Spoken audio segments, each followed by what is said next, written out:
বেগুনি থেকে লাল বর্ণের দৃশ্যমান আলোর পরিসরের তরঙ্গদৈর্ঘ্য 380 ন্যানোমিটার থেকে 780 ন্যানোমিটার হলে ওই আলোর পরিসরের ফ্রিকোয়েন্সি কত? এখানে তরঙ্গদৈর্ঘ্য দেওয়া আছে দুইটা, একটা λ1 = 380 ন্যানোমিটার। আমরা যদি ন্যানোমিটার থেকে মিটার করি, 380কে আমরা 10⁻9 দিয়ে গুণ করে দিলেও ন্যানোমিটার থেকে মিটার হয়ে যায়।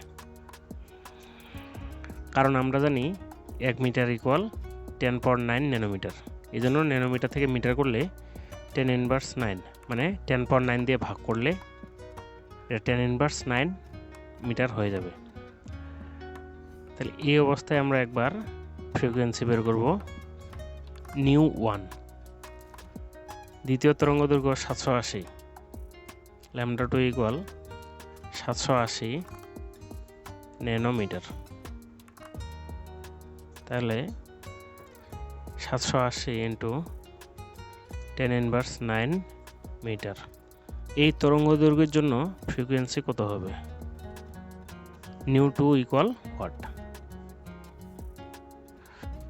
আমরা জানি ν1 = c/λ1। আলোর বেগের মান 3 × 10⁸। প্রথম তরঙ্গদৈর্ঘ্যের মান 380 × 10⁻9, 7.89 × 10⁻14, সেকেন্ড ইনভার্স 1।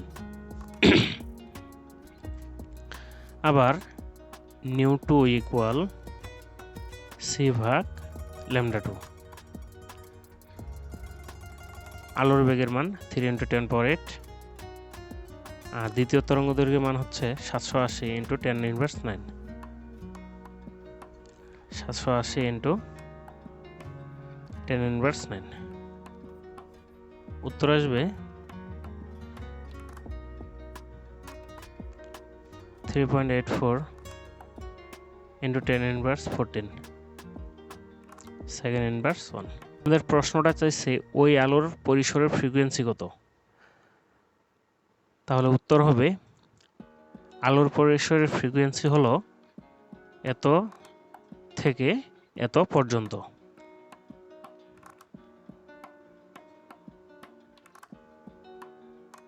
10⁻14 সেকেন্ড ইনভার্স 1 হতে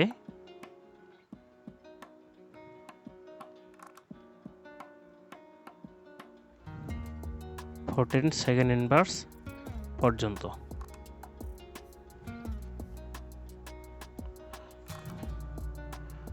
এটাই অ্যান্সার।